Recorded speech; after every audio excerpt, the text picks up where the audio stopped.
जय मसीह की गुड मॉर्निंग।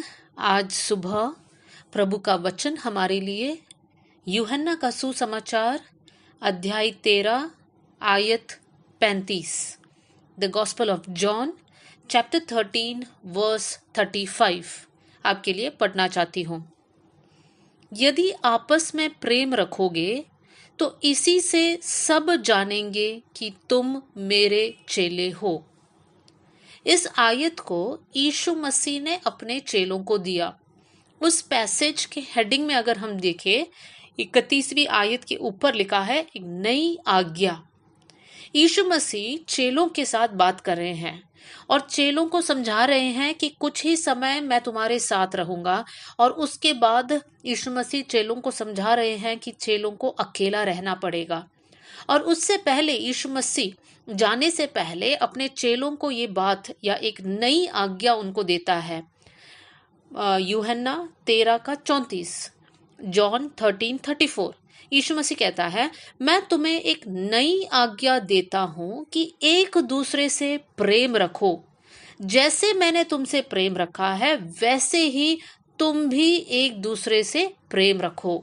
ये कहने के बाद यीशु मसीह कहता है, यदि आपस में प्रेम रखोगे तो इसी से सब जानेंगे कि तुम मेरे चेले हो। हम सब यीशु मसीह पर विश्वास करते हैं और हम चाहते हैं कि यीशु का नाम हमारे जीवन के द्वारा महिमा पाए।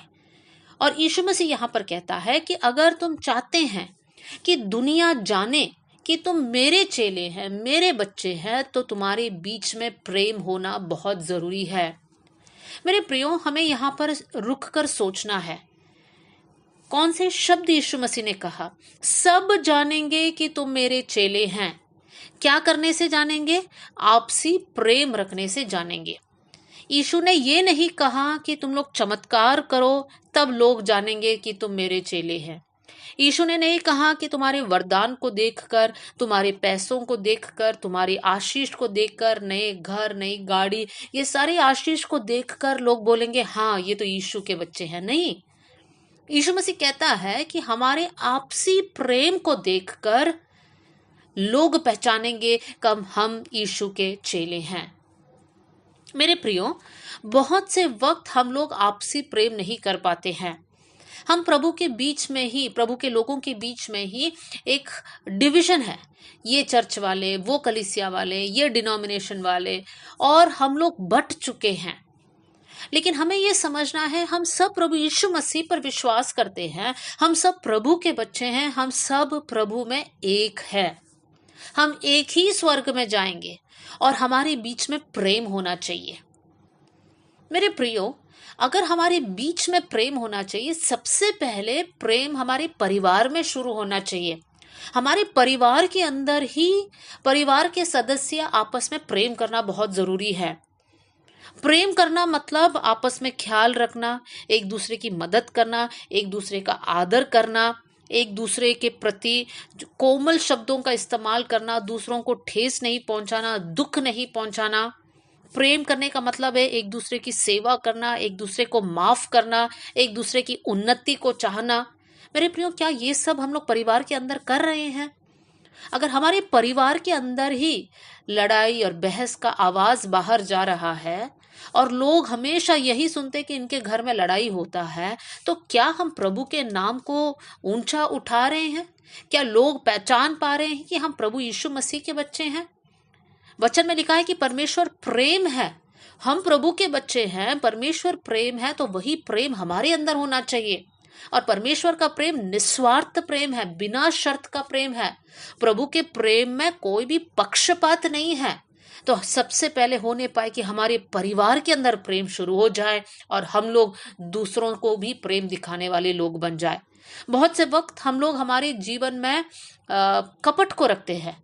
परिवार के अंदर प्रेम नहीं है, पति पत्नी के बीच में प्रेम नहीं है, लड़ाई है, झगड़ा है, एक दूसरे पर भरोसा नहीं है, लेकिन हम दूसरों के प्रति बहुत प्रेम दिखाते हैं। कलीसिया में जाकर हम दूसरों से बहुत प्रेम करते हैं। ये सारा प्रेम दिखावा प्रेम है। आज हम ऐसे संसार में रहते हैं जहां पर लोग दिखावा करना चाहते हैं। आपस में घर के अंदर पति पत्नी बात नहीं कर रहे हैं, लेकिन सोशल मीडिया में वो लोग दिखाते हैं कि इनके बीच में बहुत ज्यादा प्रेम है। इस प्रकार के एक संसार में आज हम रह रहे हैं, तो हमें ये समझना है, वचन कहता है कि यदि आपस में प्रेम रखोगे तो इसी से सब पहचानेंगे या सब जानेंगे कि हम यीशु के चेले हैं। मेरे प्रियो, तो होने पाए आज हमारी ये प्रार्थना रहे कि प्रभु हमारे परिवार के अंदर प्रेम होने पाए। जब हम लोगों से मिलते हैं, हमारे आराधनालयों में जाते हैं, कलीसिया में जाते हैं, हमारे ड्यूटी के जगह जाते हैं, हमारे रिश्तेदारों से हम मिलते हैं, हर जगह हम प्रेम को फैलाने वाले लोग बन जाए। हमारे कारण कोई दुखी नहीं होना चाहिए, हमारे कारण एक झगड़ा उत्पन्न नहीं होना चाहिए। आइए हम लोग प्रार्थना करें। स्वर्गीय पिता, आज का वचन के लिए मैं धन्यवाद करती हूँ। प्रभु आप प्रेम हैं, होने पाए हम लोग भी आपस में प्रेम करने वाले बन जाए। प्रभु हमारे बीच में जितने भी डिफरेंसेस हैं प्रभु, वो सारी बातों को अलग कर कर प्रभु हम प्रेम में आगे बढ़ने पाए। हम सब एक ही शरीर के अंग है, उस सच्चाई को समझकर आपसी प्रेम और आदर करने वाले लोग हम बन जाए। प्रभु यीशु का नाम हमारे जीवन से महिमा पाए। प्रभु यही हमारी प्रार्थना है। प्रभु जैसे आपने हमसे प्रेम किया, उसी प्रकार हमारे अंदर भी एक हृदय देना ताकि हम दूसरों से प्रेम कर पाए। प्रभु आपने हमारी प्रार्थना सुन ली, इसलिए धन्यवाद। आदर और महिमा आपको देते हुए यीशु के नाम से हम मांगते हैं, आमेन। God bless you all. जय मसीह की।